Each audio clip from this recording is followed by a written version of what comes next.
organization of Tanghalang Palingaw. She's also a content creator at ABS-CBN Multi-Channel Network at Gopher Studios, the Best Actress and Director's Choice Award at Stairs Talent House Academy Recital, the Best Actress and Best Presenter at Film Documentary LPU Media Expo Awards, the champion at University of the Philippines Nicola Italia, La Santimana Spoken Words Poetry Contest with the piece Kandidato ng Kasalanan Este Halalan. Champion at Lyceum of the Philippines University Makata, an Art Beyond the Hugot Spoken Words Poetry Contest with the piece Para sa Boyfriend Kong Writer. And now, to give you her Hugot lines, please put your hands together for Miss Beverly Kumla.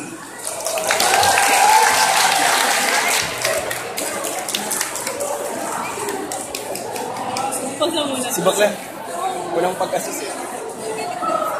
Ano, Bex? Credentials na lang kaya ni Bebe? Ha? Credentials na lang. Oo, hindi siya mag-talking words. Enough na nakuha na yung oras eh. Pero credentials na lang. Dapat rin natin yun. While having credentials.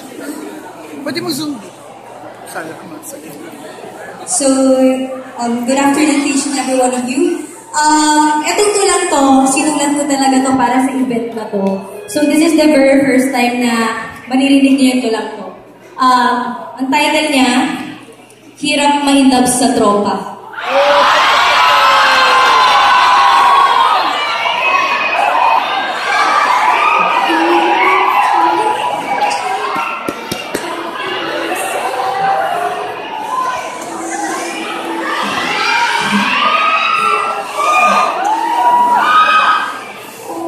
Ang hirap ma-inlove sa tropa.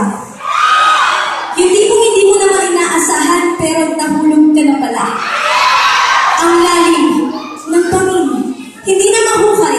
Natabunan na mga masasayang alaala kung saan mahal na kita. Pero shit, ayokong mapahiya. Ayokong sabihin kung sinamantala ko ang pagkakaibigan natin dalawa. Ang hirap ma-inlove sa tropa. Yung akala mo wala lang ang paghawak ng mga kamay, yung mga tawag walang humpay, pero isang araw, mapapahinto ka na lang. Tititig sa kanyang mga mata, sabay tibok ng pusong nananabig sa bawat ngiti mo, pero hindi. Maiilaw ka. Iiwas mo yung mga mata, sabay siya. Awkward na. Ang hirap naman ma-inlove sa tropa. Yung gusto mo na umamin, pero hindi mo kaya. Natatakot na baka mawala ang matagal ng samahan na unti-unting naging dahilan ng pagkahulog ko sa kanya. Ang hirap ma-inlove sa tropa. Sinubukan ko naman kasing pigilan. Tinanong ang sarili kung totoo ba ang nararamdaman kasi baka sakaling hindi naman. Baka sakaling nami-miss ko lang ang asaran pero hindi. Bakit ako naiinis kapag may kasama kang iba? Kapag hindi ako masabi mong pumasok sa eskwela, kapag may bago akong kilala at parang pasaya siya, pasaya ka pag nakikita ko siya. Bakit ako nagsiselos? Sabihin niyo nga, normal pa ba? O talagang mahal ko na siya? Ang hirap ma-inlove sa tropa. Totoo. Seryoso. Alam ko yung nararamdaman na dahil hindi naman malabong mangyari sa inyo to. Ang hirap ma-inlove sa tropa. Alam mo, sa tuwing kasama kita, hindi ko alam kung magiging masaya ba ako dahil tropa kita, o magiging malungkot ako dahil mga hanggang tropa na lang talaga. Hindi ko alam kung anong pipiliin ko, yung sabihin yung nararamdaman ko, o manatiling bibigay sarado pero habang buhay pa rin naiibig sa'yo. Hindi ko alam. Paano ba? Paano ko ba sisimulan ang mga salitang tinatago? Ang mga ngiting sa likod ay pagkahumaling sa'yo, paano ko ba sisimulan? Dahil hindi ko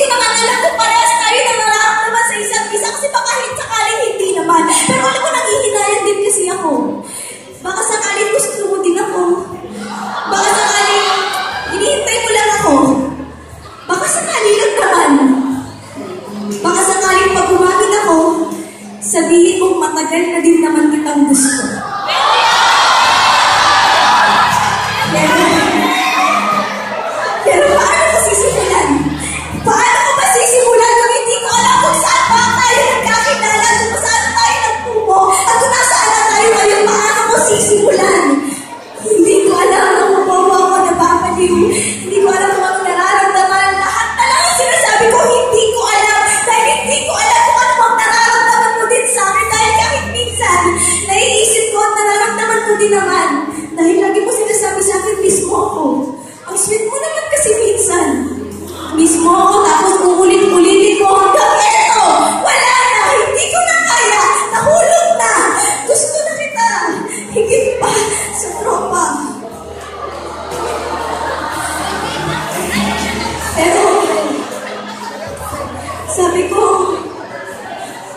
sabi ko tama na. Sabi ko tama